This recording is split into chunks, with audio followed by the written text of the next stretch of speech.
വലിയ പ്രതീക്ഷകളോടെ കാത്തിരുന്ന കേരളത്തിന് നിരാശയായിരുന്നു ഫലം. തെരഞ്ഞെടുപ്പ് അടുത്തിരിക്കുന്ന ഘട്ടമായതുകൊണ്ട് തന്നെ എയിംസും അതിവേഗ റെയിലും പ്രതീക്ഷിച്ചിരുന്ന കേരളത്തിന് കടലാമ പരിചരണ കേന്ദ്രങ്ങൾ നൽകിയ ധനമന്ത്രിയുടെ പ്രഖ്യാപനത്തിനെതിരെ കടുത്ത വിമർശനങ്ങളും ട്രോളുകളും ഉയർന്നിരുന്നു. ആമയുടെ സംരക്ഷണത്തിനും പരിചരണത്തിനുമപ്പുറം ഈ പ്രഖ്യാപനം കൊണ്ട് കേരളത്തിന് എന്തു നേട്ടം എന്നാണ് ഉയരുന്ന പ്രധാന ചോദ്യം. എന്നാൽ കടലാമയെ അങ്ങനെയങ്ങ് തള്ളിക്കളയണ്ട. കേരളത്തിന് പ്രതീക്ഷയ്ക്ക് വക നൽകുന്ന ചില ഘടകങ്ങൾ ഇതിന് പിന്നിലുണ്ട് എന്നതാണ് വസ്തുത.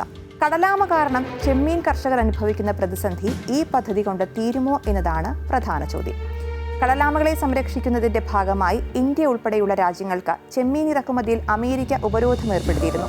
സമുദ്രത്തിൽ ചെമ്മീൻ പിടിക്കുന്ന വലിയ വലകളിൽ കുടുങ്ങി കടലാമകൾ കൂട്ടത്തോടെ ചാവുന്നത് ചൂണ്ടിക്കാട്ടിയായിരുന്നു ഉപരോധം. കേന്ദ്ര ബജറ്റിൽ പ്രഖ്യാപിച്ച കടലാമ സംരക്ഷണ കേന്ദ്രം ലഭിക്കുകയാണെങ്കിൽ സംസ്ഥാനത്തിന് 2 തരത്തിലാകും നേട്ടമുണ്ടാവുക.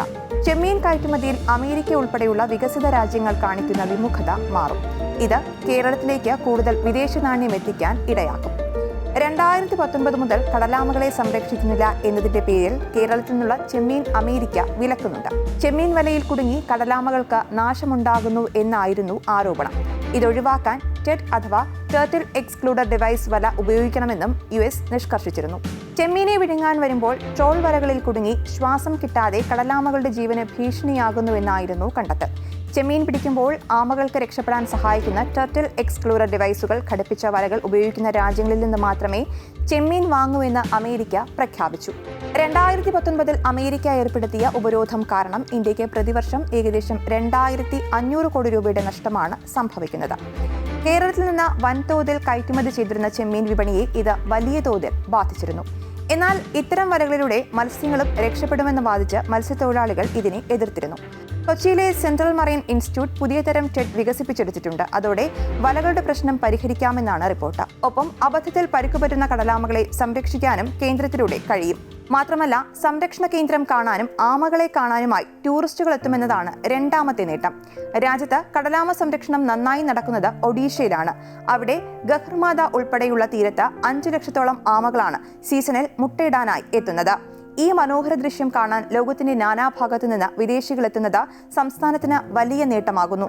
ലോകത്ത് 7 ഇനം കടലാമകളാണ് കണ്ടെത്തിയിട്ടുള്ളത്. Leather back, loggerhead, hawksbill, olive ridley, green flat back, Kemp's എന്നിവയാണ് അവ. ഇതിൽ ഒലിവ് റിഡ്ലിയാണ് കേരള തീരത്ത് കൂടുതലായി എത്തുന്നത്. ജെല്ലി ഫിഷുകളുടെയും കളകളുടെയും വർധനയുണ്ടാകാതെ കടലിൽ പരിസ്ഥിതി സന്തുലനമുണ്ടാക്കാൻ കടലാമ അനിവാര്യമാണ്. കാലാവസ്ഥാ വ്യതിയാനം ഉൾപ്പെടെയുള്ളവ പഠിക്കാനും മറ്റ് ഗവേഷണങ്ങൾക്കും കടലാമകളെ ഉപയോഗപ്പെടുത്തുന്നുണ്ട്. കേന്ദ്ര ബജറ്റിൽ കേരളം, കർണാടക, ഒഡീഷ എന്നീ സംസ്ഥാനങ്ങളിലെ കടൽ തീരങ്ങളിൽ കടലാമകളുടെ സഞ്ചാരപാതകൾ വികസിപ്പിക്കുമെന്ന പ്രഖ്യാപനം ഇത് ചെമ്മീൻ കയറ്റുമതിയിലെ അമേരിക്കൻ ഉപരോധം നീക്കാൻ സഹായിച്ചേക്കും. ഇതിലൂടെ കടലാമകളുടെ സഞ്ചാരപാതകളെയും പ്രജനന കേന്ദ്രങ്ങളെയും കൂടുതൽ കൃത്യമായി തിരിച്ചറിയാനാകും. മത്സ്യബന്ധന മേഖലയിൽ ആവശ്യമായ സുരക്ഷാ മാർഗങ്ങൾ ശാസ്ത്രീയമായി നടപ്പാക്കാനും ആകും. കടൽ പരിസ്ഥിതി സംരക്ഷണത്തിന്റെ ഭാഗമായി കേരളത്തിലും കർണാടകയിലും കടലാമ പരിചരണ കേന്ദ്രങ്ങൾ സ്ഥാപിക്കുമെന്നാണ് ധനമന്ത്രി ബജറ്റിൽ പ്രഖ്യാപിച്ചത്. നിലവിൽ കേരളത്തിൽ നിരവധി ആമ സംരക്ഷണ കേന്ദ്രങ്ങൾ പ്രവർത്തിക്കുന്നുണ്ട്. പ്രജനന കാലയളവിൽ ആമകൾക്ക് വേണ്ട ഭൗതിക സാഹചര്യം ഒരുക്കാനും മുട്ടകൾ പരിപാലിക്കുവാനുമുള്ള എല്ലാ സൗകര്യവും ഇവിടെയുണ്ട്. ഒരു പ്രജനന കാലയളവിൽ ആമകൾ 100നും 120നും ഇടയിൽ മുട്ടകളിടാറുണ്ട്. 45 മുതൽ 50 ദിവസം വരെയാണ് വിരിയാനെടുക്കുന്നത്. കേരളത്തിൽ കടലാമകളുടെ സംരക്ഷണത്തിനായി മത്സ്യത്തൊഴിലാളികളും പരിസ്ഥിതി സ്നേഹികളും അടക്കം രംഗത്തെത്തുന്ന കാലഘട്ടത്തിലാണ് കേന്ദ്ര പദ്ധതി കൂടി എത്തുന്നത്. അതുമാത്രമല്ല, കേരള തീരങ്ങളിൽ കാണപ്പെടുന്ന ഒലിവ് റിഡ്ലി എന്ന വംശനാശം നേരിടുന്ന വലിയ തരം കടലാമകളുടെ മുട്ടയിടൽ സീസണിലാണ് കേന്ദ്ര പ്രഖ്യാപനം എത്തുന്നത്. ജനുവരി മുതൽ ഏപ്രിൽ വരെയാണ് ഒലിവ് റിഡ്ലി കടലാമകളുടെ മുട്ടയിടൽ സീസൺ. തീരം ശാന്തമാകുന്ന രാത്രികാലങ്ങളിലാണ് കടലാമ കരയിലെത്തി മുട്ടയിടാറുള്ളത്. കൈകൾ കൊണ്ട് ചെറിയ കുഴി കുഴിച്ച് 80 മുതൽ 120 മുട്ടകൾ വരെ അതിലിടും. തുടർന്ന് മണ്ണിട്ട് മൂടി കടലാമ കരവിടും. എന്നാൽ മഴയോ മനുഷ്യരുടെ ഇടപെടലോ കൊണ്ട് ഇവ നശിക്കുകയും കടലാമയുടെ വംശം തന്നെ നശിക്കുകയും ചെയ്യുന്ന സാഹചര്യം തീരങ്ങളിലുണ്ട്. ഇത്തരത്തിൽ വംശനാശ ഭീഷണി നേരിടുന്ന കടലാമകളാണ് ഒലിവ് റിഡ്ലി. ഇവയുടെ സംരക്ഷണത്തിനായി മുട്ടകൾ ശ്രദ്ധയിൽപ്പെടുമ്പോൾ തന്നെ പരിസ്ഥിതി പ്രവർത്തകർ ചേർന്ന് മുട്ടകൾ സുരക്ഷിത കേന്ദ്രത്തിലേക്ക് മാറ്റി മനുഷ്യ ഇടപെടലുകൾ ഉണ്ടാകാതിരിക്കാനായി ചുറ്റുവേലി കെട്ടി സംരക്ഷിക്കാറുണ്ട്. 45 മുതൽ 60 ദിവസം വരെയാണ് മുട്ട വിരിയാനുള്ള സമയം. ഒലിവ് റിഡ്ലി കടലാമകൾ കൂടുതലായി കാണപ്പെടുന്ന ഒഡീഷയിൽ പദ്ധതി കൂടുതൽ പ്രയോജനപ്പെട്ടേക്കാമെന്നാണ് സൂചന.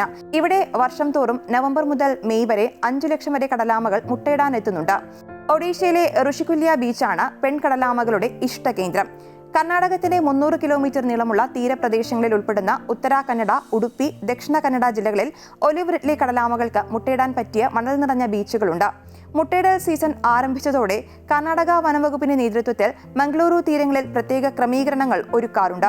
ഇത്തരം നടപടിക്രമങ്ങൾ കാരണം 2024-25 വർഷത്തിൽ അതിജീവിക്കുന്ന കടലാമ കുഞ്ഞുങ്ങളുടെ എണ്ണം 73.97% വർദ്ധിച്ചുവെന്നാണ് റിപ്പോർട്ടുകൾ പറയുന്നത്. മുൻവർഷം ഇത് 50.3%. കടൽപ്പുല്ലുകൾ തിന്നും പവിഴപ്പുറ്റുകളുടെ സ്പോഞ്ചുകളുടെ വളർച്ച നിയന്ത്രിച്ചും സമുദ്ര ആവാസ വ്യവസ്ഥയെ സംരക്ഷിക്കുന്നതിൽ കടലാമകൾ വലിയ പങ്കാണ് വഹിക്കുന്നത്. ഇത് മത്സ്യങ്ങൾ, ചെമ്മീൻ എന്നിവയുടെ വളർച്ചയ്ക്ക് സഹായിക്കുന്നു. കരയിൽ പെൺകടലാമകളിടുന്ന മുട്ടകളും അവയുടെ തോടുകളും തീരദേശ മണലിനെയും ചെടികളെയും നൈട്രജനും ഫോസ്ഫറസും നൽകി സമ്പന്നമാക്കുന്നു. ഇത് തീരങ്ങളെ കടൽക്ഷോഭത്തിൽ നിന്ന് സംരക്ഷിക്കുകയും ഞണ്ടുകൾക്കും പക്ഷികൾക്കും ചെടികൾക്കും ഭക്ഷണം നൽകുകയും ചെയ്യുന്നു.